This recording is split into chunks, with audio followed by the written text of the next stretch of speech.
नमस्कार, बुलेटिन में आपका स्वागत है। मैं हूं अविनाश और आइए खबरों का सिलसिला शुरू करते हैं। मध्य प्रदेश के मुख्यमंत्री शिवराज सिंह चौहान ने सूबे की जनता के नाम संदेश जारी करते हुए कहा कि प्रदेश में 1 जून से लॉकडाउन 5.0 के दौरान चरणबद्ध तरीके से आर्थिक गतिविधियां शुरू कर दी जाएंगी। हालांकि कंटेनमेंट जोन में 30 जून तक लॉकडाउन का कड़ाई से पालन किया जाएगा।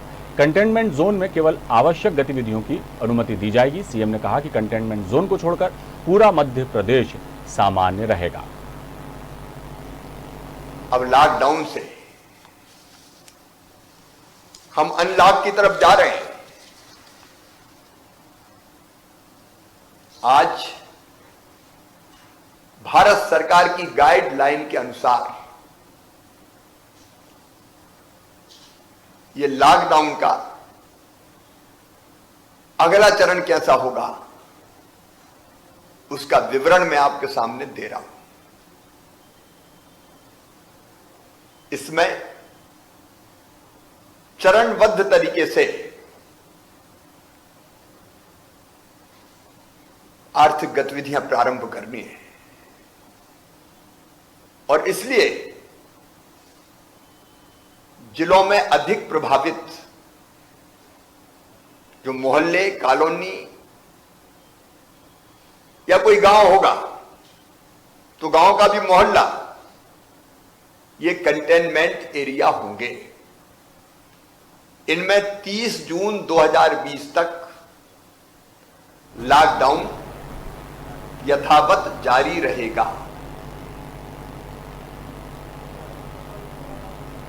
और आइए इस खबर पर हम सीधे चलते हैं हमारे संवाददाता सुमित चावला के पास। सुमित, लॉकडाउन जो है वो अनलॉक अब धीरे धीरे हो रहा है, गतिविधियां शुरू हो रही हैं मध्य प्रदेश में और जैसा उन्होंने कहा मुख्यमंत्री शिवराज सिंह चौहान ने कि कंटेनमेंट जोन को छोड़कर बाकी अन्य स्थानों पर जो है गतिविधियां सामान्य करना शुरू कर दिया है। सरकार ने क्या असर दिख रहा है? शहर में रौनक बढ़ गई है, आवाजाही लोगों की दिखाई देने लगी है शहर में। सरकार के इस फैसले के बाद लोगों का क्या कहना है और कोरोना को लेकर क्या लोगों के बीच में अभी स्थिति बनी हुई है? इन दोनों ही चीज पे हम चाहेंगे कि आप मौजूदा हालात क्या हैं भोपाल के वो बताएं। जी, साफ तौर से जिस तरीके से अभी तक जो 5th लॉकडाउन की बात सामने आई है और 5th लॉकडाउन जो चालू हो चुका है और इन तस्वीरों में आप पीछे देख सकते हैं मेरे, जो भी रोजमर्रा की चीजों की जो शॉप्स हैं, वो चाहे सैनिटरी की शॉप हो, चाहे किसी प्रकार की इलेक्ट्रॉनिक, तो हर प्रकार का जो बाजार है पूरी तरीके से खुला हुआ है। लेकिन उनकी सीमा तय कर रखी है कि क्योंकि बैरागढ़ जो है वो 5 दिन तक खुलेगा और जो सिटी का जहाँ पर लोगों की ज्यादा पॉपुलेशन है वो अल्टरनेट डेज में खोलने की बात की गई है। जी सुमित, एक बात और हम आपसे जानना चाहेंगे। जिस वक्त लॉकडाउन हुआ था उस वक्त खासतौर से हम भोपाल की बात करें तो कोरोना संक्रमितों की तादाद ना के बराबर थी, लेकिन आज जो हालात हैं भोपाल के उसके बाद ये अनलॉक 1 शुरू हुआ है, गतिविधियां सामान्य की जा रही हैं, छूट दी गई है लोगों को, दुकानें खुल रही हैं, कई बाजार खुल रहे हैं, आवाजाही बढ़ रही है, ऑफिसेज खुल रहे हैं। इन सब चीजों को लेकर लोगों की क्या राय है, क्या सोचते हैं वो? जी, जिस तरीके से बाजार के हालात अभी खराब दिख रहे हैं क्योंकि व्यापार की स्थिति अभी तक पूरी तरीके से तय नहीं हो पाई है कि किस तरीके से जो बिजनेस है वो किस तरीके से फॉर्म पे आएगा, किस तरीके से व्यापारियों की सेल पर जो लॉकडाउन का असर पड़ा है। साफ तौर से ये बात काफी ज्यादा गंभीरता वाली है क्योंकि इस वक्त जो परचेजिंग पावर है कस्टमर्स के अंदर है ही नहीं और आमतौर पर जिस तरीके से दुकानों पर सेल होती है, चाहे इलेक्ट्रॉनिक्स की शॉप पर हो या मार्केट में हो या ऑटोमोबाइल्स की हो, तो उस हिसाब से सेल नहीं देखी जा पा रही है। तो ऐसे में जो भी व्यापारी हैं वो संतुष्ट नहीं है 5th लॉकडाउन के बाद। लेकिन जिस तरीके से ये 5th लॉकडाउन खुला है तो राहत भरा तो मैसेज है, लेकिन साफ तौर से लोगों के पास परचेजिंग पावर नहीं है, तो उस हिसाब से व्यापारी संघ पर जो सेल आनी चाहिए शॉप्स पर, उन लोगों की सेल नहीं आ पा रही है।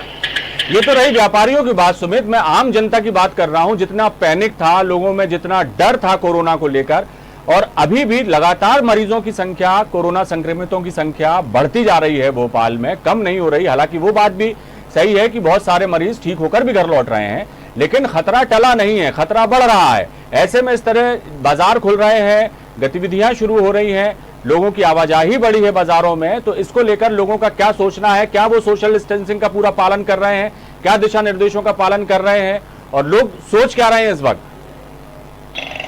कि जिस तरीके से जैसे फिफ्थ लॉकडाउन है और सोशल डिस्टेंसिंग की आप बात कर रहे हैं, तो ऐसे में सोशल डिस्टेंसिंग पालन करना तो मुश्किल है, क्योंकि लोग अपने घर से निकल रहे हैं, चाहे वो स्कूल के लिए निकले हों या कोचिंग के लिए निकले हों, क्योंकि कोचिंग जो है अभी ऑनलाइन हो रही है, बाजार में है, जो बहुत ज़्यादा अर्जेंट में किसी को अगर किसी परिवार की शादी है तो कुछ परचेजिंग के लिए निकलेंगे, अन्यथा जो ऑफिशियल्स लोग हैं जो अपने काम से जुड़े हुए रोज अपने दफ्तर जाते हैं, वैसे ही लोग सिर्फ सामने आ पा रहे हैं। बुजुर्ग लोग और बच्चे घर से बिल्कुल भी नहीं निकल रहे, रोज अपने काम पर जाने वाले लोग लगातार घर से निकल रहे हैं। चलिए सुमित, और ये एहतियात बरतना भी चाहिए। सरकार यदि कोई छूट देती है, कोई राहत देने की बात करती है, लेकिन इसका मतलब ये नहीं कि खतरे से हम जो है लापरवाह हो जाएं खतरे के प्रति और दिशा निर्देशों को भूल जाएं। ये नहीं होना चाहिए। लोग नियमों का पालन करें, सोशल डिस्टेंसिंग का पालन करें, मास्क लगाएं और जो भी हिदायतें दी गई हैं उसका पालन करें तो ज़्यादा बेहतर होगा। बहुत बहुत शुक्रिया सुमित इस तमाम जानकारी के लिए।